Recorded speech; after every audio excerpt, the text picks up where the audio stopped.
Rugby League is back. Drum roll, please. You're a true Warriors fan. I have no recollection of that hot take. We don't all have to agree. It's good to be back. It's just a really boring thing. Oh, partner. Start winning some games. I think there'll be a lot of changes to the team. I've got them making the 8 for mine. Let's go.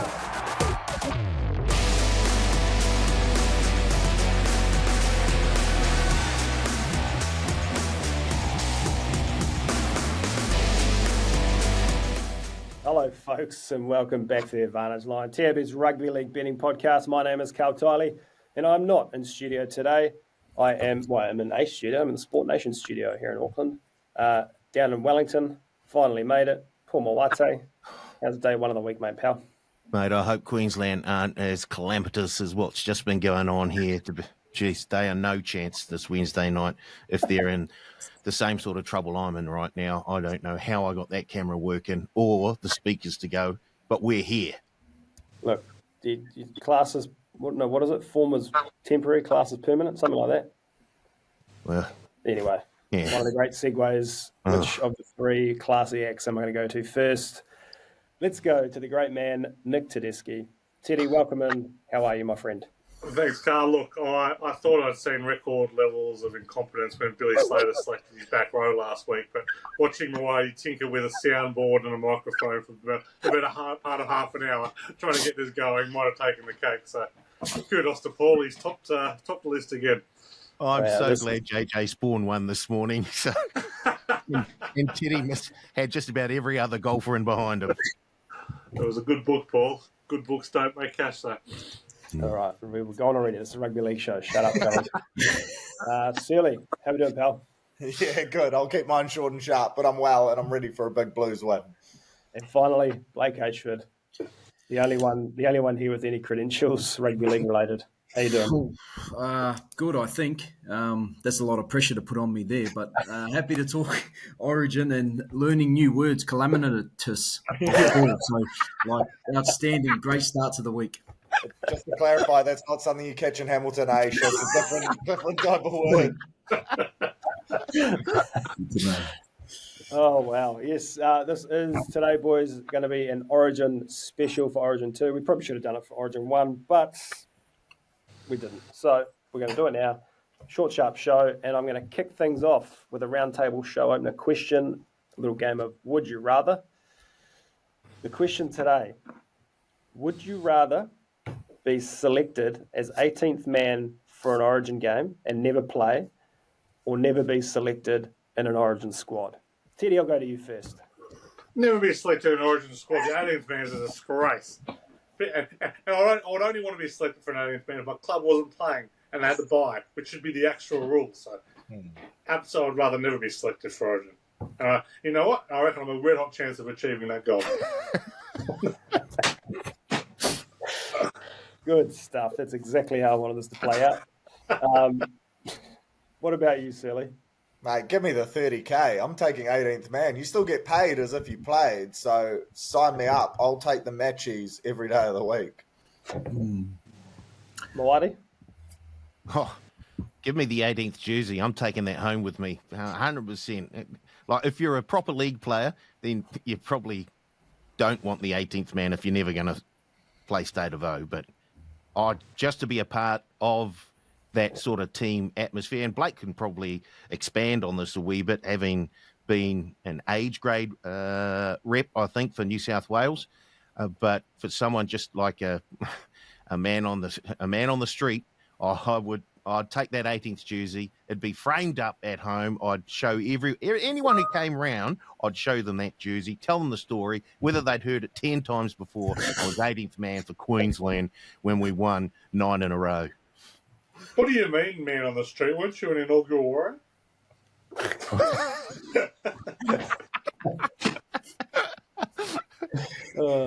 What about you, Blake? Well, like Paulie said, I was an age grade New South Wales Bluesman, but I did not play. I was 18th man, actually, Paulie. So I've got experience, and I can tell you, well, I'm going to go to eras because back then, and not really eras, but we're talking about, 20 years ago now. Let's just say the camp was good, the start of the week, and then also the night after was outstanding in Queensland. So I can say the atmosphere, you get free seats to an Origin game, and then also you get the joys of being in camp and everything that goes along with that. So I would definitely take the 18th man and the 30K. What about if you're like Matt Burton? Are you framing like all 6 of your 18th man jerseys? It's not even 18th man anymore. It's just the Matt Burton jersey. It's an absolute disgrace that Luai got in ahead of Matt Burton. The 18th man should be next man up. He should be forced to play no matter who gets hurt. Agree. The day he got flogged by Dane Gagai was the day that he set himself as 18th man for the rest of his State of Origin career. I agree with Teddy on this one. I think if you're 18th man, you have to play. Doesn't matter what the position is that goes down. You got to find a way to shuffle that squad. Absolutely. Should be playing front row if he has to. Now, someone came up with a good one the other day that they don't name an 18th man, but after the week's done, so Monday, today, they name an 18th man to come in as cover for the team. So that's how that gets selected. So they play for their team, then come in on the Monday. Because you can still back up. I mean, they back up from Origin to NRL. Surely you can back up from NRL to Origin if you had to. They should be backing up. All 17 of them should be backing up from the weekend. No weeks off for Origin. Get them rolling. What, so they'd fly to Perth today after playing yesterday? Absolutely. If you get hurt, bad luck. That is brutal. I have absolutely gone 180 on Origin. I'm so sick of Origin and the ridiculousness that it's having on club football. Start focusing on club football. Get the players playing, and whoever's left over and fit, you can play Origin on Wednesday. Oh, wow. Like city versus country. Exactly. Question for you. We should come back as well, just quietly, but that's for another podcast. Or is it? Question for you, Ted. Would you be saying the same thing if the Bulldogs were in 17th position instead of top of the table? Yeah, of course I would. Just has more. I was saying the same thing a few years ago when Matt Burton was named 18th man, maybe 3 or 4 years ago. We were running 17th. So, would you be? Origin's great. No one's disputing Origin's great. I'm being a bit facetious there. But how it's come to consume everything, that an 18th man who is almost 0% chance of playing an Origin game, and certainly not playing a full game, is forced to miss a club game. It's utterly ridiculous. Like, to the point I'm just like, you know what? Bugger off. Get Origin out of the way. Play 3 Origin games in a week. Get it done. I don't care. Like, I'm sick of it. Club football first. Jeez. Couldn't agree more with Teddy. Wow. Anyone else got anything to add there? No. We'll take that as a unanimous agreement and move on. We don't have time. We don't have time for counter arguments. No, we don't. We're going to move on. We're going to play another little game before we get into a game preview. And Is this the one you stole from No Laying Up?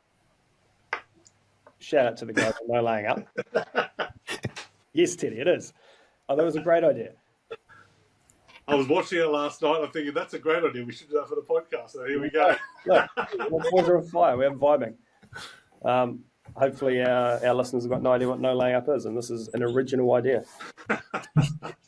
But we're calling it the envelope game. I've got an imaginary envelope here, fellas. I want 3 hot takes, visions, predictions for State of Origin this week from each of you. And we will revisit these, I guess, either on one of our next pods or on the next Origin pod, and see where we landed.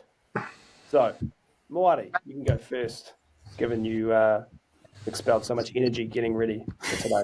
I'll tell you what, it's like a bloody sauna in the studio at the moment. Bloody hell.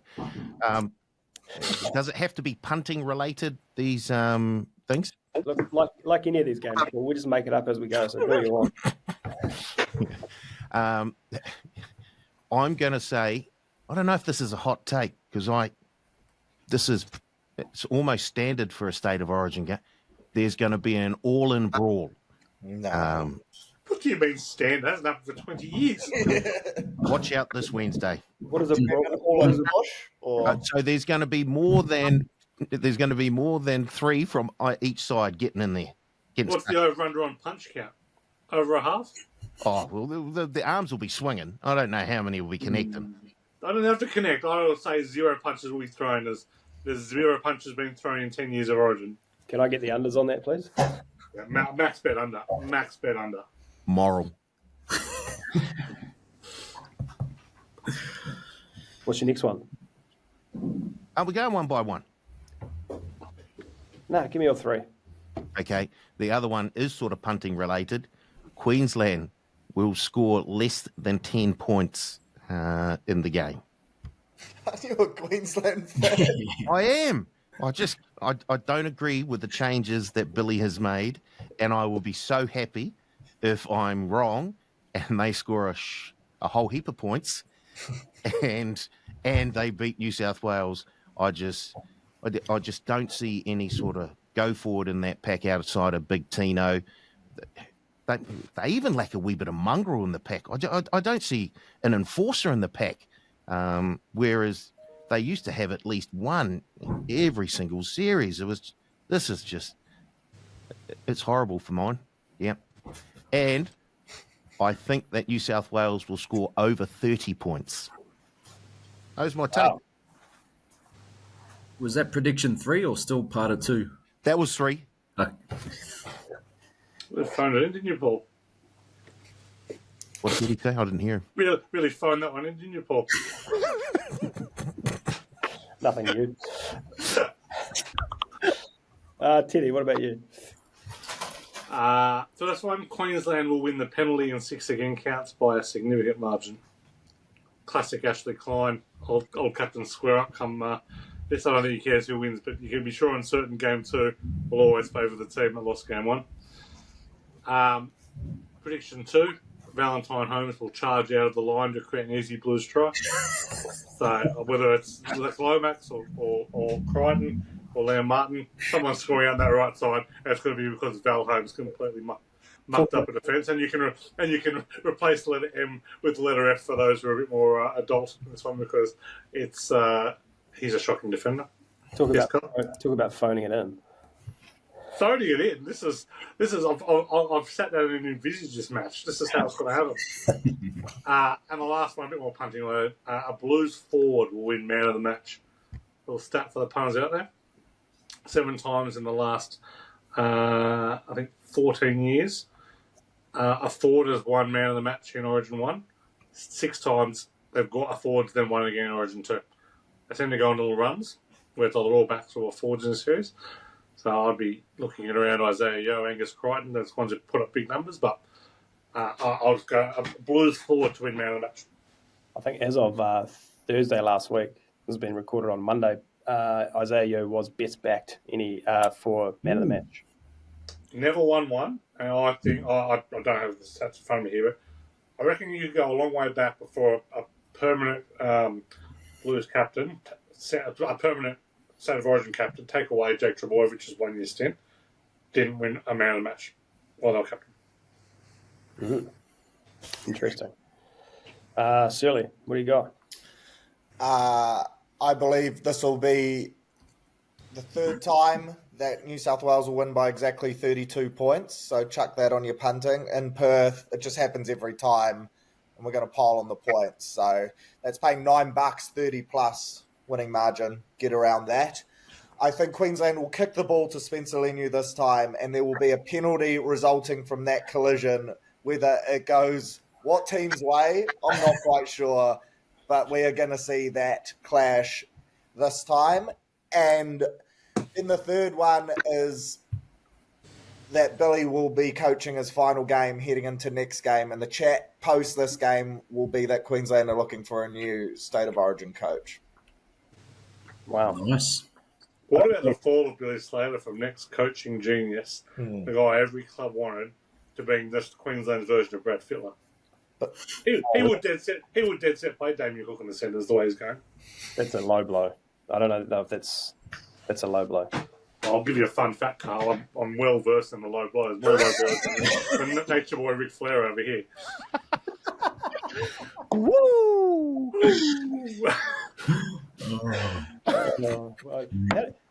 How many shows do you reckon we've done that we've crowbarred some sort of WWE reference into the show? Not enough. I still can't believe we don't have a WWE betting show. They go over my head, because I never watch wrestling, so I don't even know what you're talking about. I said something about nature, and I was like, "How good!" Wow, we need to spend some time in front of a TV, Sally. Big time. I think we are going to be spending a bit of time in front of the TV in the not too distant future. I might be letting the cat out of the bag. Yeah, thanks, man. Okay. That's all I'm saying. That's all I'm saying.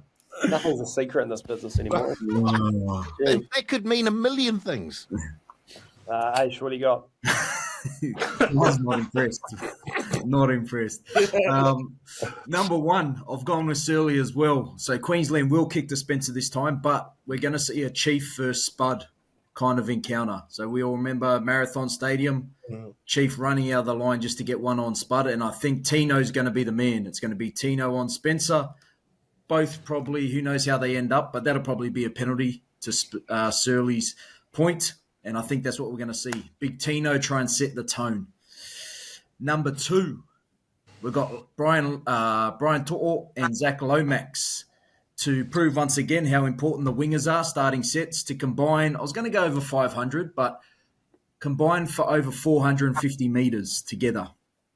And number three, the score will be New South Wales will win 40-10.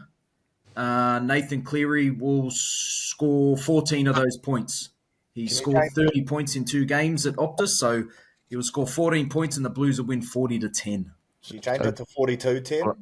We can change it. Sorry, yes, early. You know what? 42-10. Yeah, he's with me. So Blake sort of agrees with me then. You I said, do too, Paul, yeah. you said less than 10 points, didn't you, Paul? 10.5. I think if we wind the tape back, it's less than 10 points. But, hey, nice. Very much not phoned in. Well done. My one's 2 players from one team will be sin-binned. Hopefully on the back of that clash between Tino and Spencer. There was a great stat that was out there. I forget what the actual stat was, but like 10 of the last 12 Queensland tries have come against 12 men. Yeah, when the Blues have had a sin bin new. Yeah. A player not on the wing will score 2+ tries. Oh, Latrell. Stephen Crichton against Val Holmes. Matt Burton again. Oh, no. No, never mind. Latrell's birthday today. He'll go in. And last one, this is not really a nice one, but a big name player to go down with a season-ending injury. Oh, no, you can't. You cannot do that. But find something else. Did you see that? Man. You see that? Like it a lot. Like it a lot. I've got a nice list. I'd like to see that happen. Starting with Holmes. I was just about to say that's a Teddy take there. Yes, yeah. I didn't expect that from you, Tylee. Oh, no. Dirtiest player in the game. Woo! I think, Surly, you were trying to say something there. Oh, no, I was just saying there was a stat from Random Stats Guy that was saying the 2 injured players from New South Wales were both named Mitchell, and the 2 new players for Queensland are both named Kurt. So the changes to the sides have identical names. Quite bizarre. I really enjoyed that one. That's what you follow Random Stats Guy for. Crucial information like that. Probably the best contributor to rugby league out there. Random Stats Guy. Rando is killing it this year. Yeah, love a random stat. Anyway, so write those down, follow along game 2. Hopefully we can get one of them between, what do we just give, 15? Oh, jeez. Well, hopefully if we get one of them, it's your last one, Carl. That's what we can all cheer for. No. Oh, all right. Let's get into the game. Have a wee chat about this game. Queensland $2.60, outsiders New South Wales $1.44. The line fell as 7.5. Came in a couple of points when Mitch Moses was ruled out. The total was 41.5. Teddy, what have you got? First of all, let me tell you that the Parramatta staff are very unhappy about what happened to Mitch Moses. More will come out about this. But Moses was told, New South Wales staff were told beforehand that Moses was not to train until late in the week and was forced to train and went down very quickly in that first session. So more going to come out about that one, I suspect. But not happy. Not happy. we'll go through the numbers in a second, but I just think it's worth going through the selections here. To me, it is the biggest story of this game. I'm very much a numbers guy, so it's very rare for me to kind of head down this path. But New South Wales, 2 changes, both forced. Luai in for Moses. I think it's a slight downgrade. I think that's more around how Nathan Cleary's going to have to play. I don't think he has the option of running as much now and getting caught on the last and giving it to Moses a kick because Luai doesn't have that long kicking game. But obviously they played very well together, so there's no maybe negative knock, just a different style. And Stefano in for Barnett, I think that's a big downgrade, but Max from the start, he's flying this year, so love seeing that. Queensland, it's astonishing that dropping your captain mid-series is maybe about the fifth worst decision he made in selections. It was astonishing. First captain to be dropped mid-series since Trevor Gilmeister in the 90s. I don't think peak Jonathan Thurston could have done much in game 1. The pack was smashed that much, so... And I'm pretty sure Daley Evans wasn't even the worst half in the game for Queensland. I think the new captain might have taken that on it. I don't think either of them should have been dropped. I just think it was absolutely ridiculous. Dearden certainly wouldn't have improved them. Where to start with the worst decisions? Was it naming their 2 best players, Nanai and Carrigan, back to the bench? Was it keeping Ruben Cotter on an edge? Hang on, that's not going to stay, right? They're not going to stay on the bench. Well, I don't know why you do it if it's not going to stay. Like, it's a very weird thing to do. Like, we all thought Ruben Cotter was going to the bench in game 1. Didn't happen. Now we're starting 13. So I'm going to take this at face value.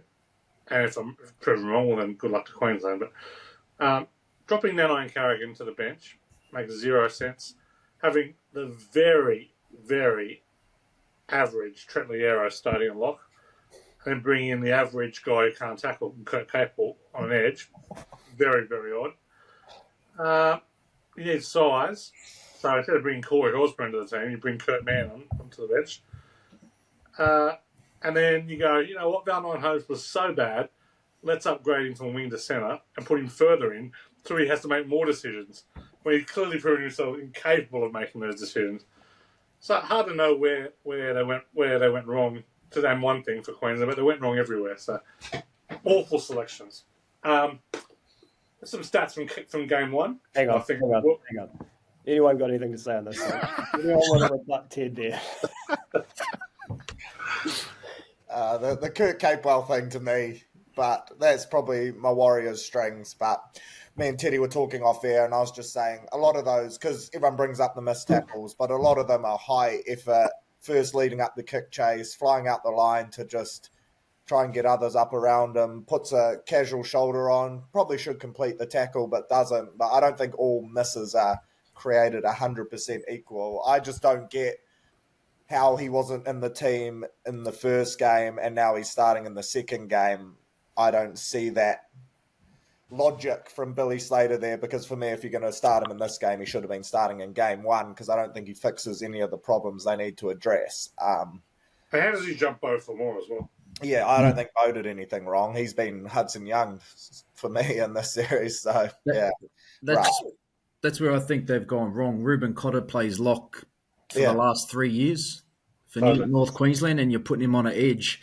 It sort of seems like when the Blues were struggling and needed to play Cameron Murray on the edge because we didn't really have any good edge players. And I think there's a lot to it. Even you go to Kurt Mann, you're talking about on the bench. So is he coming on to back up Harry Grant? Like, this is the unknown, because at least Reece Robson can go balls out and just tackle his backside off, work hard, and then you've got a Connor Watson who can come on for the last 20 or come on in the middle. Whereas Harry Grant, I don't see that with Kurt Mann, someone who's played lock.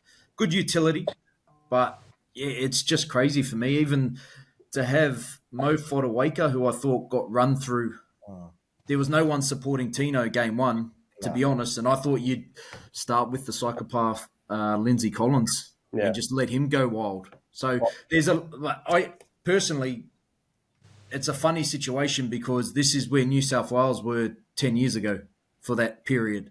And like everything they said about New South Wales, now I think New South Wales can say about them, because it just, all it is this team's better than this team. That's what it is. This Blues team should win the next 6 or 7 series. Settle down. That's how it is. It's crazy, though. As soon as I saw Corey Horsburgh's name announced in the squad, I got worried as a Blues fan. I was like, this bloke is exactly what they need. And then when I saw he wasn't in the 17, the relief, and that's the exact player you need to bring you punch off the bench. What is Paddy Carrigan going to do when Spencer Leniu gets his boarding pass and Paddy Carrigan stands up at the same time as him? That does not scare me at all. Whereas if you have Horsburgh checking in the same time as Spencer and you're going to let two nutcases go at it, that worries me. Moani? I also take umbrage with Teddy's classification of our good friend Cappy and his tackling technique. I think he really tightens up that side of defence when he's slotted. So I don't think it'll be a revolving door come Wednesday night with Kirk Capewell. Outside, it'll be more of a revolving door than it was with Jeremiah Nanai there, who was their best player in game one. Outside of that... Are you a lawyer? Sound like I'm in court. I feel like I'm in court. Objection, Your Honour. I'll wear my suit next time. Yeah. Outside of that, is Billy Slater a genius, and he has just figured out some crazy system whereby what he's put together here will out-bamboozle New South Wales, and Queensland will finish on top in game 2. I look at it and I think, no, that just doesn't... I do agree with Teddy in terms of the selection changes that he's made, that they don't make sense. There were 6 years of people going, is Brad Fittler just too crazy for everyone, and will it actually work? Turns out all it led to was losing series the Blues should have won. So. Mate, if they win this, Queensland, this might be another take. This will be bigger than the worst team ever, for me, in my eyes. Like the worst team ever beating New South Wales in that series. I think if this New South Wales teams lose this to this Queensland team, I think it's bigger than that. What if they win the series? That's what yeah. No. It's insane. I don't like. It scares me because it's something that Queensland would do, and then here I am, like not being able to say anything ever again. But until next year, sorry for a year, but You just proclaim the New South I wouldn't let making one wrong prediction stop you from making bold predictions for everyone today. But I could just keep saying it and just forget you said it. But look at that team, honestly. Like, are you going to have the Hammer doing yardage carries?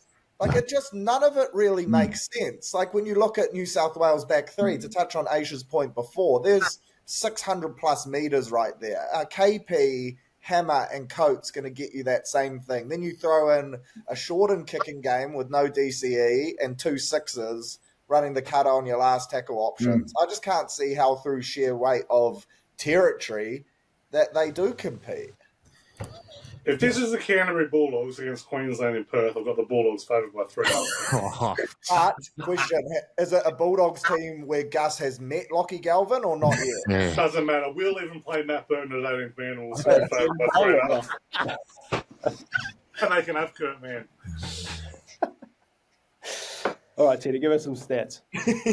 I'll break this down to a few things. First of all, the stats from Origin 1, which I just think tell a story to what we were all kind of talking about before, the talent differential between the two teams. Possession, 53-47, so it's dominant possession. Plus 328 run meters, plus 124 post-contact meters. That's massive. 4-1 line breaks, 49-19 tackle breaks, 15-7 offloads.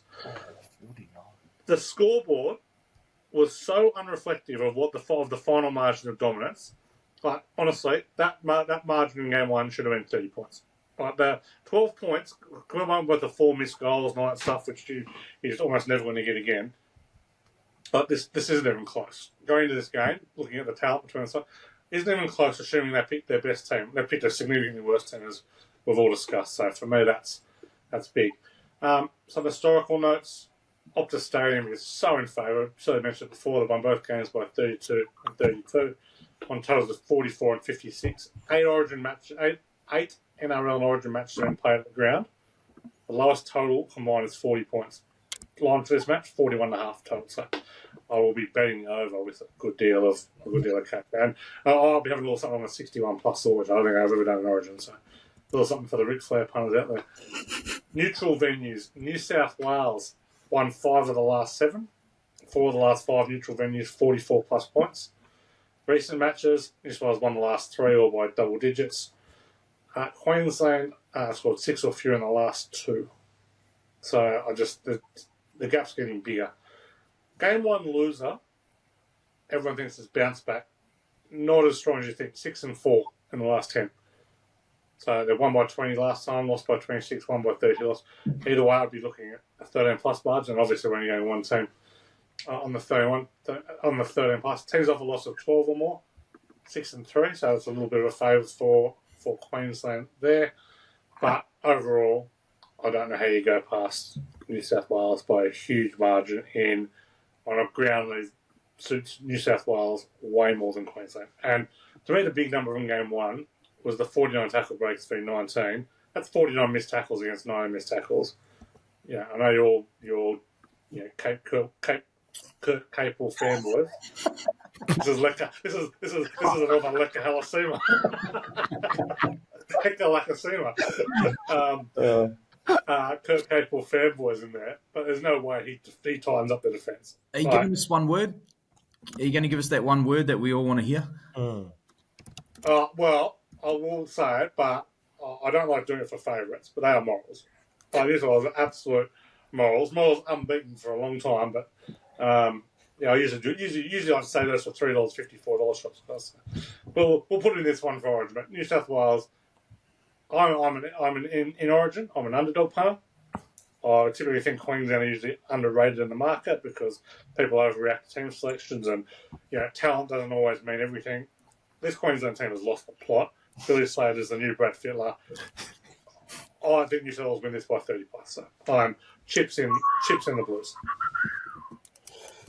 Wow. As a Queensland fan, I don't have a great deal of confidence heading into this game.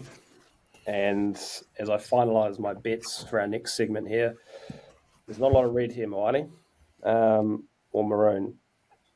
I struggle to disagree with anything Teddy said, which is sad. Usually the case, isn't it, Carl? No, I like to absolutely disagree with everything you say, Teddy, and that's what I've built my brand on. Been a strong policy for a lot of people over the years. Exactly. But Moani, I know you're a Maroons fan as well. We're outnumbered today, but in all seriousness, how do you think the Maroons can win this? No, I don't. But will Capewell be on the same side as Toya? Yes. They'll be on the same side, on the right-hand side, won't they? So while those two are on the field, New South Wales will not score a try on their left-hand side of attack. I couldn't disagree. I couldn't agree with you more, Paul, because I'll just see what's happening down the right-hand side. We'll have 7 tries down there, as per last game. Blake, Surly? No, mate. I've said it all. I think the old pick and stick situation that Queensland had was only there because they had immortals playing for their team for 9 to 10 years. Now I think you've got a Cleary, a Moses, or who won't be there, but Payne Haas, Mitchell, Dylan Edwards. It goes on. You've found 2 wingers who can be there for the next 5 to 10. I just think they run it through the middle, and like to Surly's point, what I said about those 2 in game, I said the exact same thing in game 1. The back 5 will win the game because when it comes down to it, your forwards are front loading with all the defense they got to do. It's like that Penrith style, how they won 4 championships in a row. The front rowers, the forwards don't have to do too much work offensively. So, yeah, that's why I think New South Wales are just too good once again. Teddy, did you just have another possum into your house, or what was that? I'll tell Louise you said hi, shall I? Oh, wow. Wow, wait. No, it is not. Wow. Woo! Oh, just for the record hunters, Teddy's wife and I get on really well. I love her. Do not do that, Teddy. So she's got a day off work today, so just home pottering about. Okay. Surly, what if you want to say hi to Louise too? Or? Absolutely, hi Louise. But also my thoughts on the game. I just can't see a way, like you guys have mentioned, where if we're starting our sets 30 metres out on tackle 2 over halfway the majority of the game, I just can't see a world in which New South Wales don't win this game. Like, Payne Haas is going to be licking his lips at the thought of starting that game off the back of man of the match in a Queensland pack that is weaker than game 1.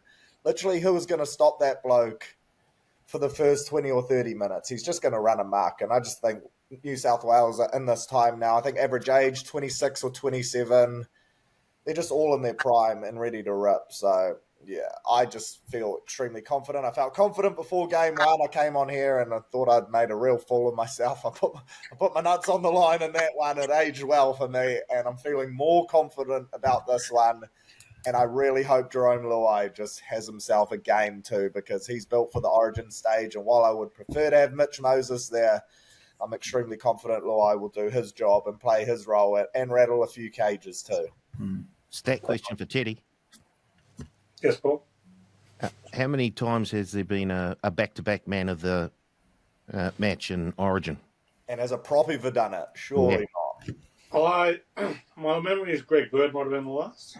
But stand by if we've got someone else to. Paul Gallen running 500 metres and every game. I'm not sure Paul Gallen got man of the match selection to us. Is that the bloke that's fighting Sonny Bill? Oh, the grub who abuses people on Twitter. Here we go. Games. How good's fishing on a Monday? People often think it's really good just to like fish me to something. You don't need to fish. You can just say it. I'll fight. I am ready to roll. I'm always jonesing for a fight. So, and when it comes to that absolute turncoat Ross, I am very happy to have any discussion around him. Last back-to-back man of the match was, in fact, Greg Bird. Well done. Over 2 series. That's 0. It's a The win. last person to do it twice in a series was Cameron Smith. Right. In 2011, he did it in games 1 and 3. And Greg Bird was back-to-back 07-08. That's a wizard, 0.6 points. Well done. 0.6, I think that's a bit high. Well, I don't get many wizards, so I'm not sure what the... Anyway, punting. Paul, give us your punts for this. $50 best bet, $50 try scorer, $25 same game multi, and $25 on anything else, please, sir. My best bet of the game, overs in the 41.5. My try scorer, he let everyone down. Well, he let just about every single punter down last time in game 1. Latrell Mitchell to score a try at $2.20. My same game multi, Latrell Mitchell to score a try, Robert Toya to score a try, and Queensland to score 10 points or less, $63.78. And my anything bet, I'm going to go for a first try scorer, and I've gone with Brian To'o at $7.75. Bleeding maroon there. Should point out quickly too, there's a if you take a 3 or more league same game multi and you miss by 1 leg, you will get bonus cash back up to $50. Nice. Origin. I'll go next. I reckon I've found one here in the power plays market for my best bet. New South Wales 12 plus points in each half at $3. My try scorer, I'm also taking Latrell Mitchell at $2.20. Same game multi, I've got New South Wales over 23.5 points. The Hammer to score a try and Lomax to score 2 or more tries. It's paying $13.31. Then my anything bet, another power play, jerseys 4, 5, and 12 to score a try at $6. Nice. Blake. Mine's a lot of it's around one player. My best bet is Nathan Cleary to score 10 points, $2.30. Anytime try scorer, Nathan Cleary at $4.60. Same game multi, Latrell Mitchell to score, New South Wales 13 plus, over 41.5, $5.84. And my anything else is also a power play. Stephen Crichton, first, second, or third try scorer. Nathan Cleary, anytime try scorer, $26. Chips and Cleary. Chips in Cleary. Tough He scene. loves it there. 30 points in 2 games. Tough scenes if he goes down in warm-ups. Wow. Out. What? Bertrand Out comes for the in, season. 18th man. Weapons then just refunded. I won't even play Burton. What are you talking about? I'll find someone else. Does that count as your season-ending injury too? If Yeah. it's before kickoff. Absolutely does. Yep. Wow. Chad Townsend's more of a chance of playing Origin than Matt Burton.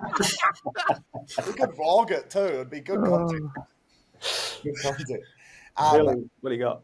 Yeah, my best bet is just the over points total of 41.5. Try scorer, Lomax and Crichton, 2 or more combined at 285.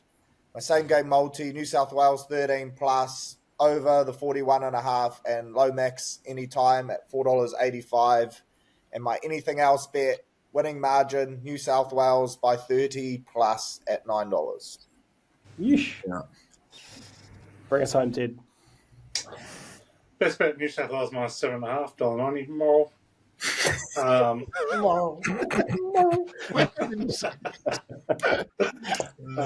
Try scorer Zach Lomax $1.78. Moral. Moral. Same game multi. New South Wales win. Zach Lomax 2+ tries, $5.26. Moral. Not a moral. Just a joke. And man of the match for the other. Angus Crichton, man of the match, $19. Big numbers. Maybe should have got it the opener. And those things in Origin series absolutely carry over.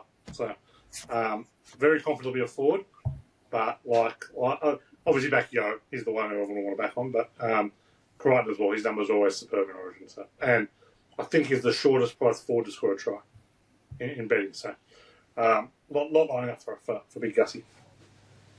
Nice. Good work, fellas. Thank you very much for joining me on a Monday afternoon to talk footy. I'm not going to go around the room because it's chaos when we're all in 5 different rooms. I don't like it. 40-minute pod, 30-minute poll preparation time. Oh, Yeah, from those, yeah. Do you want the final word, Paul? I use the term preparation very loosely as well. can you hear me, Clem Fandango? Can you hear me? That'll do us. We'll see you on Wednesday.